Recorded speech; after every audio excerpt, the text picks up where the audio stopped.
साहस सरोकार।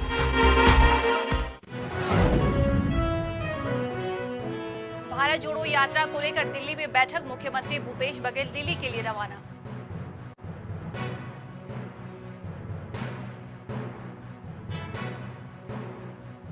भाजपा के वरिष्ठ नेता का कोरिया आगमन, भाजपा की आम जनसभा हुई आयोजित।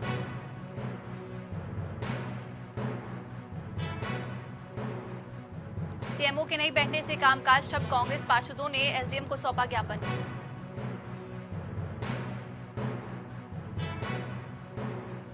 जल जीवन मिशन योजना चढ़ी लापरवाही की भेंट, 25% घरों को नहीं मिला लाभ।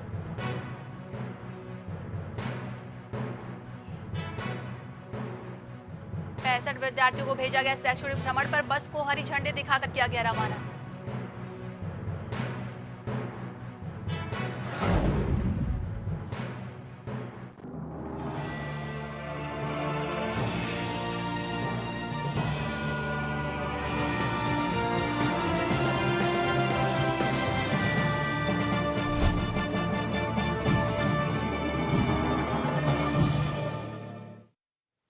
नमस्कार, आप देख रहे हैं प्राइम टीवी और मैं हूं आपके साथ नंदिनी यादव। वक्त हो चुका है छत्तीसगढ़ की खबरों का रुख करते हैं खबर की ओर।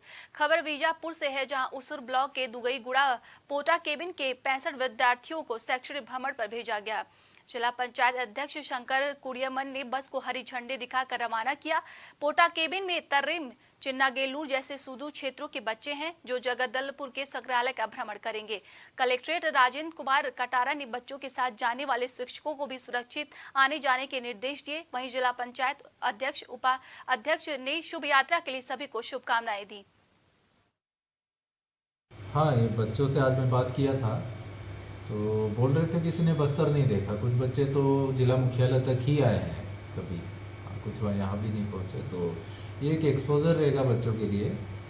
वहाँ जाएंगे, दर्शनीय स्थल हैं, उसके साथ साथ बड़ा शहर है जो उन्होंने नहीं देखा है, तो विकास को समझेंगे, शहरी गतिविधियों को, शहर में सुविधाओं को समझेंगे और वहाँ से परिचित होकर आएंगे और उनका ज्ञानवर्धन होगा।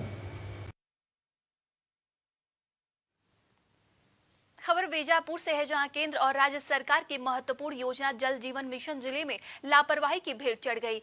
बता दें कि अधिकारियों के सुस्त रवैये और ठेकेदारों की धीमी गति से काम करने के चलते जल जीवन मिशन योजना का लाभ जिले में 25% घरों में नहीं मिल पाया है।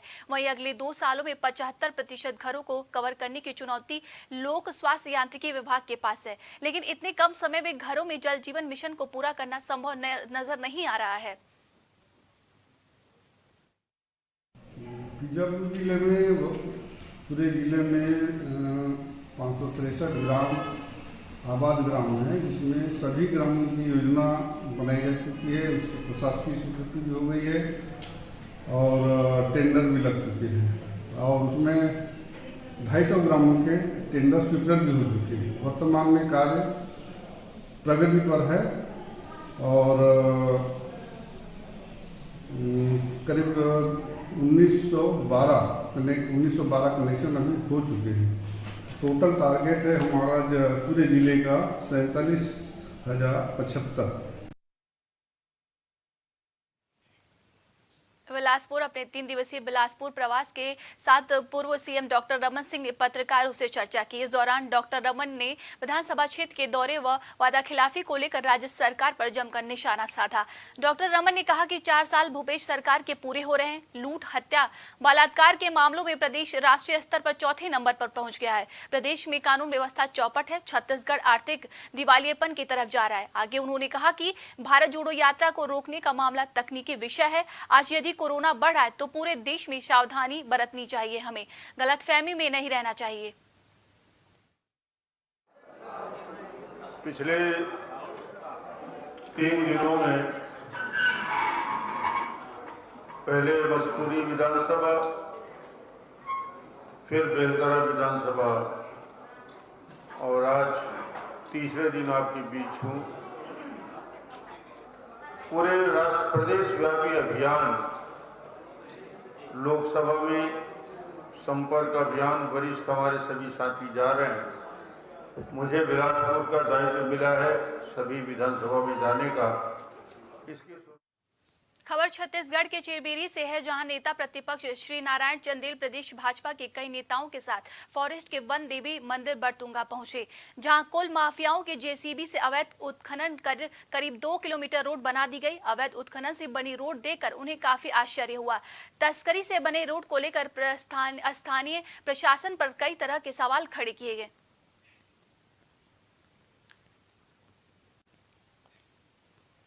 छत्तीसगढ़ विधानसभा के नेता प्रतिपक्ष एवं भारतीय जनता पार्टी के वरिष्ठ नेता नारायण चंदेल का कोरिया आगमन हुआ। भारतीय जनता पार्टी ने गर्मजोशी के साथ नारायण चंदेल का जोरदार स्वागत किया। साथ ही बैकुंठपुर के नगर पालिका प्रांगण में भारतीय जनता पार्टी की आम सभा हुई, जिसमें हजारों कार्यकर्ता उपस्थित रहे। आम सभा में भाजपाइयों ने जमकर कांग्रेस के विरोध में नारेबाजी की, साथ ही कांग्रेस की 4 साल की हुई नाकामियों को गिनाया।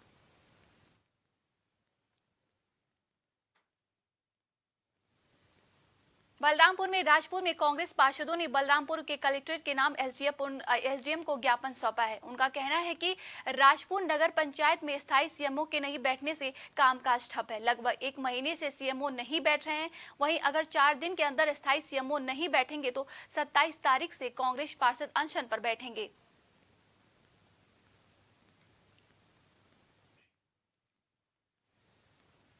खबर बेमेतरा विधानसभा क्षेत्र के सागरा गांव से है, जहां उप सरपंच व पंच ने बताया कि बीते 11 महीने में गांव भर से एकत्र कर 11 सांडों को एक वाहन में भरकर सरपंच के द्वारा कहीं भिजवा दिया गया।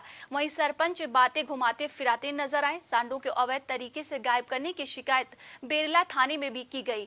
वहीं मामले को लेकर मीडिया ने सचिव से जाना चाहा तो जवाब देना तो दूर, सचिव भाग खड़े हुए। बताया गया कि फसल के बचाव के लिए 11 सांडों को गोठानों में रखवाया गया था, लेकिन अचानक रातों रात सांडों का गायब हो जाना अपने आप में संदेह को जन्म देता है। अब देखना होगा कि गायब किए गए सांडों का क्या हुआ, साथ ही इस मामले की जांच के बाद दोषियों पर कार्रवाई हो पाती है या नहीं। और ये गौठान के नहीं मुहर्रिम अला पंचायत नहीं है करे है मुहर्रिम में रखे है, तेकरे द्वारा से हरे हुई से और यहाँ देख रेख में नहीं हबों में। अच्छा, ओकर बाद तहले है वो तारीख में है नहीं जाना होगा कौन तारीख थे, तो ये लोग गोल्लर ला लेगे बर हुई नहीं 11 ठन, हाँ 11 गोल्लर और करीबन वही 11 बजे रात में नहीं यहाँ लोडिंग हुई। कौन लगे? सरपंच।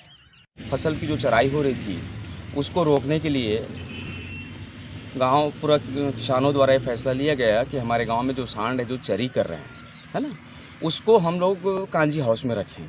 बात इसी बीच 3 नवंबर की रात सरपंच श्री भागीरथी नेताम जी, मुहर्रिर साहू जी और 2 रखवार, इनके द्वारा किसी ट्रक में रात को 11 बजे रात को अचानक लोड करवा के कितने सांड भेज दिया गया।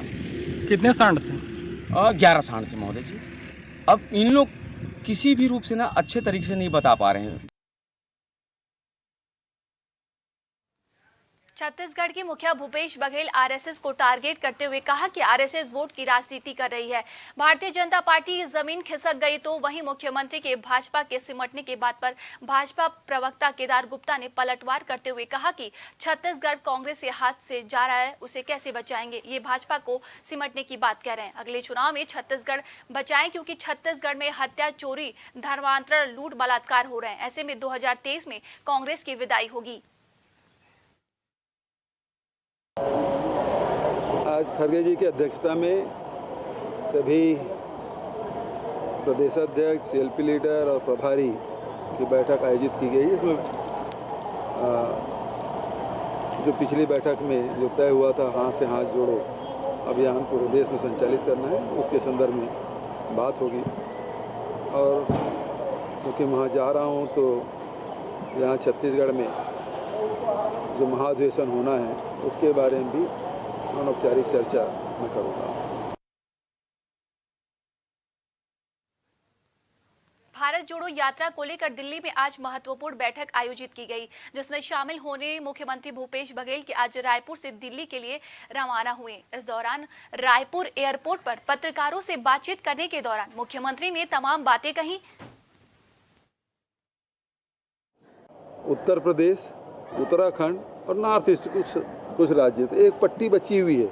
अब उसको अब ये लोग तो कहे थे कांग्रेस मुक्त भारत, अभी खुद सिमटते जा रहे हैं।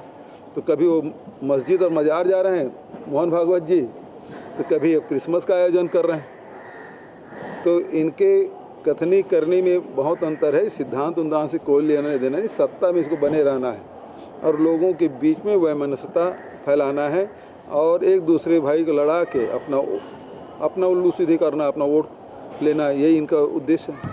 ठीक है। माननीय भूपेश बघेल जी अब किन विचारों में मस्त हैं और किन चश्मे से देख रहे हैं वो देश की राजनीति को, ये तो मेरे समझ में नहीं आता। खुद तो कांग्रेस सिर्फ 2 प्रदेशों में सिमट के रह गई थी, अभी तीसरा उन्हें मिल गया है हिमाचल। तो ये भाजपा के सिमटने की बात कर रहे हैं। भाजपा को पूरे देश के अनेक प्रदेशों की जनता ने स्वयं चुनकर सेवा के लिए नियुक्त किया है। आप छत्तीसगढ़ को कैसे बचा पाएंगे इसकी चिंता करें। रोज चाकूबाजी, अपराध, धर्मांतरण, लूट, बलात्कार और हत्याएं हो रही है। ऐसे में जनता तैयार खड़ी है कि 23 में आपकी विदाई करें। एक प्रदेश और घट जाएगा जिसमें पहला नंबर छत्तीसगढ़ का होगा। उत्तर प्रदेश, उत्तराखंड। मुंगेली के धान उपार्जन केंद्रों में कोचियों और अमानक धान लगाने वालों पर कार्रवाई करने के लिए मंडी और फूड अधिकारियों की संयुक्त टीम बनाई गई, जो कि फील्ड से लेकर उपार्जन केंद्रों में कोचियों की पहचान कर एवं मानक धान की गुणवत्ता माप कर कलेक्टर के निर्देश पर ताबड़तोड़ कार्रवाई कर रही है, जिससे न सिर्फ कोचियों में हड़कंप मचा हुआ है बल्कि अवैध तरीके से धान खपाने वाले लोगों में भी कार्रवाई का भय बना हुआ है। तो वहीं जिला खाद्य अधिकारी ने कहा कि कलेक्ट्रेट के निर्देश पर ये टीम लगातार सघन अभियान चलाकर कार्रवाई कर रही है।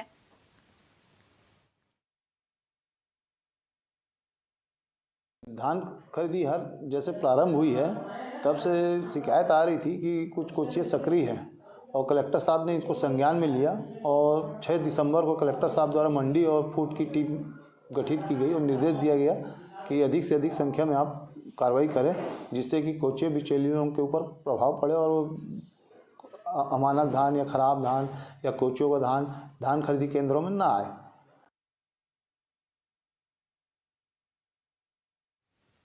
सरगुजा के शिमला कहे जाने वाले मैनपाट में गृह मंत्री व पर्यटन मंत्री रामध्वज साहू, प्रदेश के खाद्य मंत्री अमरजीत भगत के साथ कर्मा एथनिक रिसोर्ट का फीता काट कर शुभारंभ किया। इस दौरान पर्यटन मंत्री ने कहा कि यहां राज्य सहित अन्य राज्यों से आने वाले पर्यटकों के लिए पर्यटन के दृष्टिकोण से पर्याप्त सुविधा उपलब्ध कराई गई है। प्रदेश के खाद्य मंत्री ने कहा कि स्थानीय लोगों को इससे बेहतर रोजगार मिलेगा।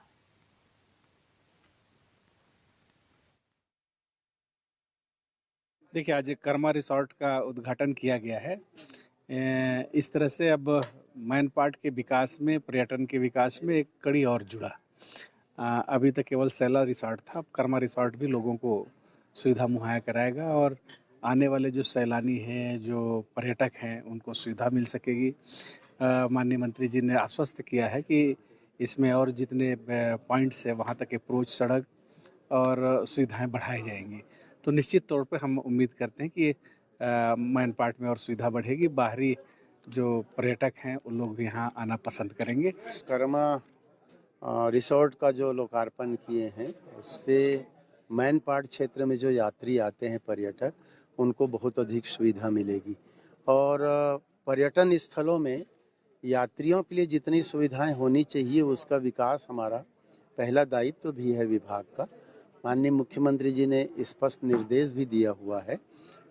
4 साल हुए हमारी सरकार को, माननीय मुख्यमंत्री भूपेश बघेल जी ने जो निर्देश दिया उसके अनुसार 1.5 साल कोरोना में काम बंद हो गया।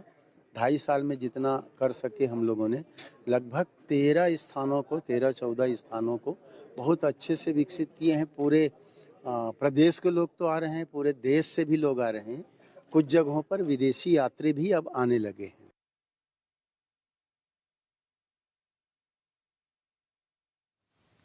खबर शक्ति से है, जहां अनेकों छोटे बड़े ढाबा संचालित है, जहां खुलेआम टेबल में बैठकर शराब पिलाई जा रही है, जिसकी शिकायत लगातार ग्रामवासी सहित जनप्रतिनिधियों द्वारा कई बार थाने में शिकायत की जा चुकी है और शक्ति पुलिस द्वारा ढाबा संचालकों से प्रतिमाह 5,000 थाने में लिया जाता है, जिसकी लगातार शिकायत मिलने से अनुविभागीय अधिकारी पुलिस के द्वारा 6 ढाबों में छापामार कार्रवाई की गई।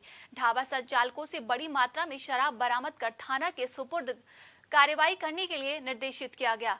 तो वहीं एसडीओपी के छापामार कार्रवाई को लेकर अवैध शराब बेचने वाले ढाबा संचालकों में हड़कंप मचा हुआ है। शक्ति क्षेत्र अंतर्गत कल ढाबा संचालकों के विरुद्ध जो अवैध तरीके से शराब बिक्री कर रहे थे उनके खिलाफ आबकारी अधिनियम के तहत कार्रवाई की गई है। ऐसे 3 ढाबा संचालकों के खिलाफ आबकारी अधिनियम के तहत वैधानिक कार्रवाई की गई है। बिलासपुर अल्प प्रवास पर बिलासपुर पहुंचे मुख्यमंत्री के पिता नंद कुमार बघेल ने गुरु घासीदास यूनिवर्सिटी में बाहर कुलपति को लेकर आपत्ति जताते हुए कहा कि इस संबंध में उन्होंने धरना दिया और कलेक्ट्रेट को ज्ञापन सौंपा है। पहले तो नंद कुमार बघेल ने कहा कि ये लड़ाई मुख्यमंत्री की है। वहीं जब उनसे पूछा गया कि क्या आपने इस संबंध में मुख्यमंत्री से चर्चा की तो उन्होंने कहा उन्हें फुर्सत कहाँ है, हवाई जहाज से दिन रात उड़ते रहते हैं। आपको बता दें कि मुख्यमंत्री के पिता अक्सर विवादित बयान देने के लिए जाने जाते हैं। वहीं एक बार फिर से उन्होंने अपने इस बयान से राजनीतिक गलियारों में हलचल मचा दी है। हमको उम्मीद है कि जनता उनको वोट देगी और फिर से सरकार बनेगी। अभी रमन सिंह दौरा कर रहे हैं बिलासपुर का, पूरे छत्तीसगढ़ का फिर से दौरा कर रहे हैं और सरकार की नाकामी को लेकर के वो बात कर रहे हैं, तो उसमें क्या कहेंगे आप? उसमें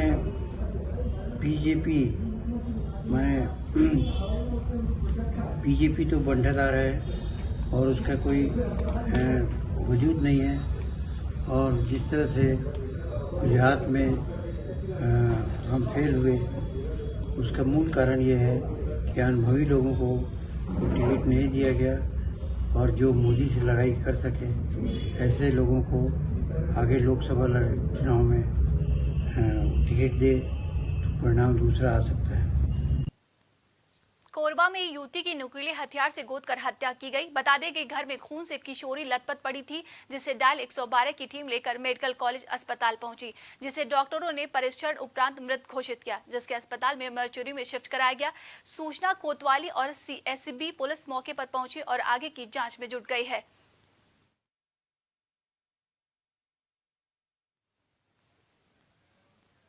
आज के लिए छत्तीसगढ़ की खबरों में बस इतना ही। देश दुनिया की तमाम खबरों के लिए देखते रहिए प्राइम टीवी।